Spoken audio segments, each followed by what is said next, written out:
Before dawn, on February 22nd, 2026, a column of Mexican special forces is moving through pine forest above Tapalpa, a mountain resort town in the Jalisco highlands, on foot, in silence, with no headlights. Two military helicopters are holding position out of earshot, rotors cutting the cold altitude air at a standoff distance. Inside a gated community called the Tapalpa Country Club, past walls and guards and elevation and isolation, a 59-year-old man is asleep who has not been photographed in more than a decade.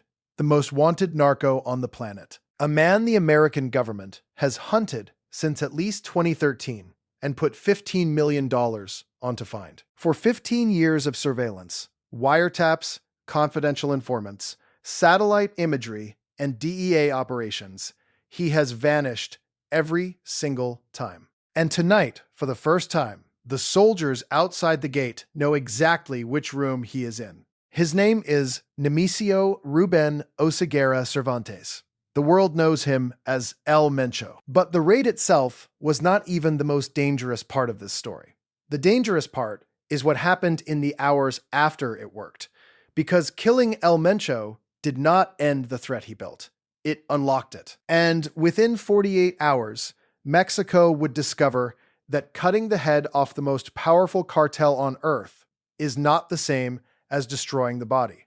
Sometimes, it just gives the body permission to move without instructions. El Mencho did not inherit a cartel. He built one from the inside of the Mexican state. He was a former municipal police officer from Aguila, Michoacan, one of the most violent municipalities in a state that has spent decades producing violent men. He crossed into the United States, ran heroin, got caught in California, and was deported in the 1990s. He came home knowing exactly how American law enforcement operated and exactly how American demand worked.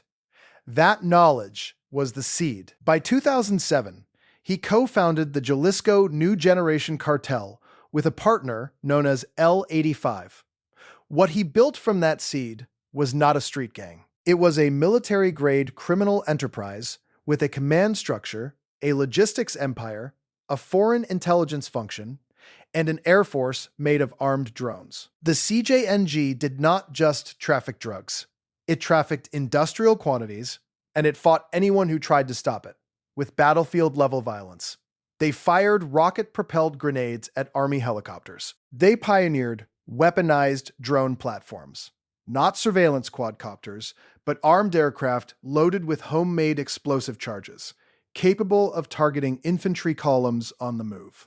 They planted landmines on Mexican federal highways. They filmed executions and posted them as tactical communications to rival cartels and government officials alike. By 2026, the FBI assessed the CJNG as Mexico's single most dangerous trafficking organization. The DEA ranked them alongside the Sinaloa cartel as one of the two most powerful narco networks on Earth. They had operational cells in all 50 American states.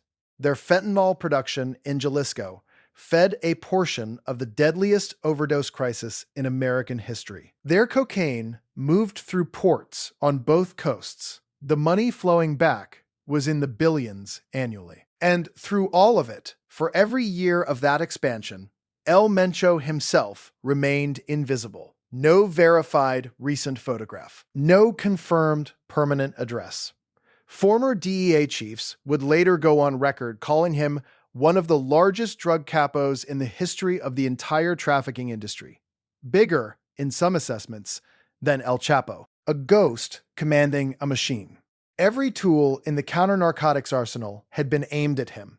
The State Department's reward climbed incrementally until it hit $15 million. The DEA designated him a kingpin. In the weeks before February 2026, the Trump administration formally classified the CJNG as a foreign terrorist organization, a designation that expanded legal authorities, repositioned intelligence assets, and signaled publicly that Washington wanted results on the ground. A U.S. military-led joint interagency task force focused specifically on counter-cartel operations was embedded in the intelligence pipeline feeding Mexican Defense Ministry planners. Information sharing between American and Mexican agencies accelerated, and still, El Mencho moved through the mountains of Jalisco like a signal too faint to pin down.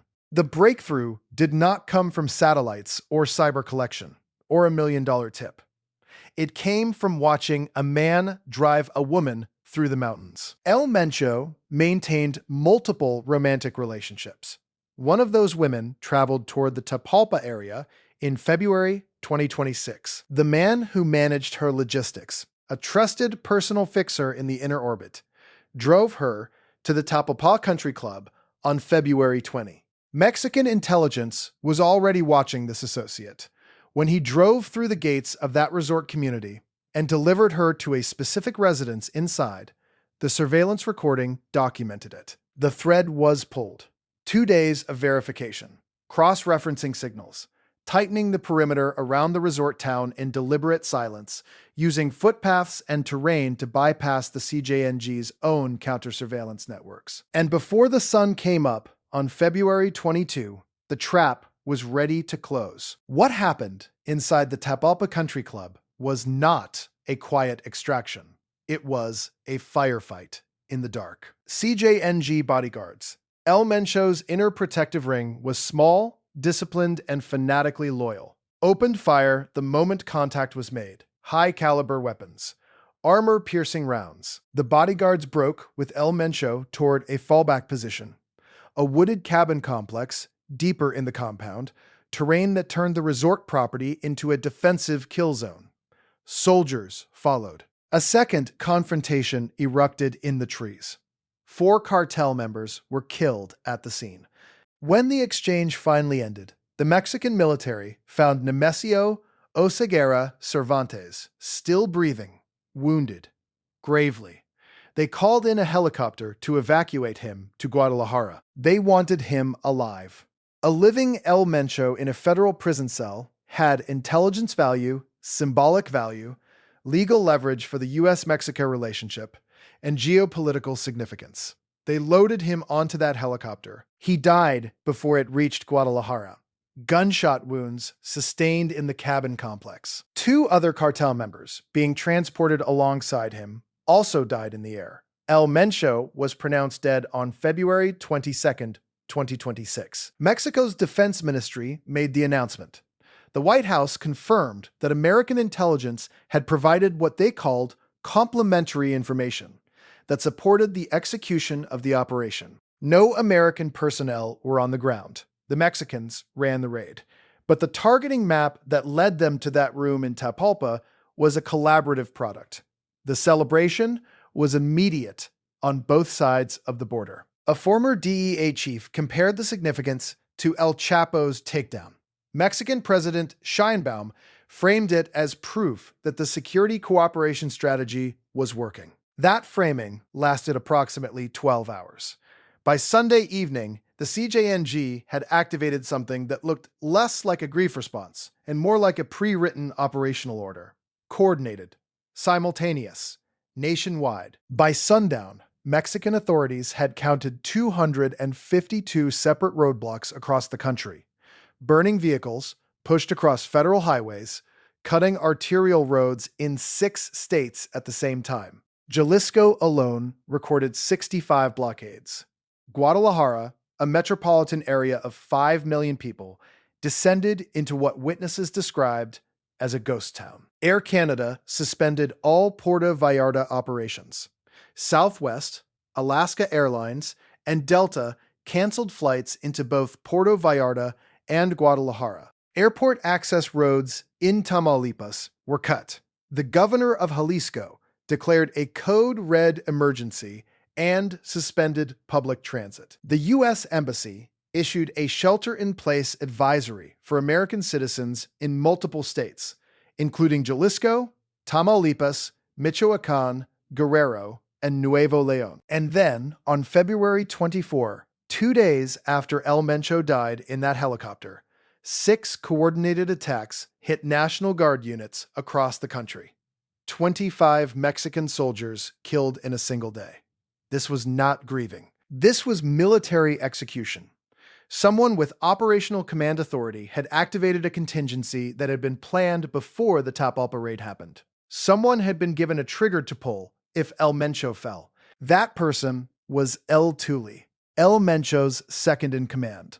He orchestrated the first wave of retaliation in the hours after his boss's death with a precision that confirmed he had been briefed for exactly this scenario. And then, in a sign that Mexican military intelligence had gone significantly deeper into the CJNG's structure than anyone had disclosed, El Tuli was killed later that same day. 2 leaders eliminated within 24 hours. The decapitation was not a single strike. It was a sequence. But this is where the arithmetic turns ugly, because El Mencho had no clean line of succession. His son, El Menchito, was already in an American federal prison, extradited, tried, sentenced. His brother was in U.S. custody. The dynastic transfer that most cartel founders protect obsessively had already been severed by prior operations before anyone touched Tapalpa. Into that vacuum, a stepson moved. Juan Carlos Valencia Gonzalez, known inside the organization as El Pelon, had spent years inside the CJNG's inner structure, learning how his stepfather ran a transcontinental criminal enterprise. By March 18, less than 4 weeks after El Mencho's death, the Wall Street Journal reported that Valencia Gonzalez had consolidated enough support to be considered the CJNG's new operational head. By April, El Pez confirmed it. New management, younger, untested at the top, with something to prove. But a second claim was forming inside the organization's military arm. Audius Flores Silva, known as El Jardinero, was the architect of the CJNG's battlefield doctrine, the drone program, the landmine campaigns, the anti-helicopter ambush tactics. He had commanded the enforcement apparatus for years, and he had his own loyalists throughout the organization's militant wing.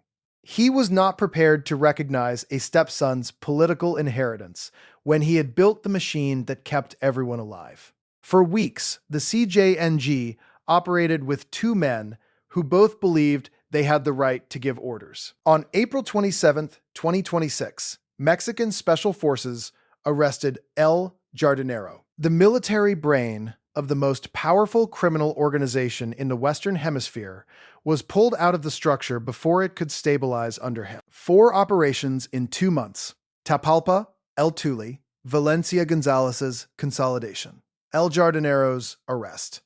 On paper, it was the most significant sustained blow to a Mexican cartel since El Chapo's extradition in 2017. The U.S.-Mexico intelligence partnership had performed at a level neither government could have demonstrated publicly a year prior. And the analysts who study these organizations for a living will tell you exactly why that is not the end of the problem. Because every major cartel decapitation in the modern era has produced the same pattern. Short-term chaos, fragmentation, then fragmentation producing violence that exceeds what came before it. A unified cartel has a hierarchy you can map, infiltrate, and progressively dismantle. A fragmented cartel gives you a dozen competing factions with independent supply chains and no incentive to hold their fire against each other. They fight for the routes.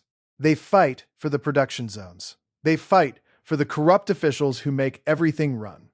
And that fight produces body counts that dwarf what any single disciplined organization generates. The CJNG had active presence across 22 of Mexico's 31 states.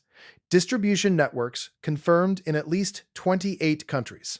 Fentanyl laboratories in Jalisco operating at industrial scale. A financial infrastructure woven through legitimate businesses, real estate, and political relationships that took years to build and will not dissolve because the man who built it is dead. The cells do not receive a shutdown signal. The labs do not go dark. The money does not stop moving.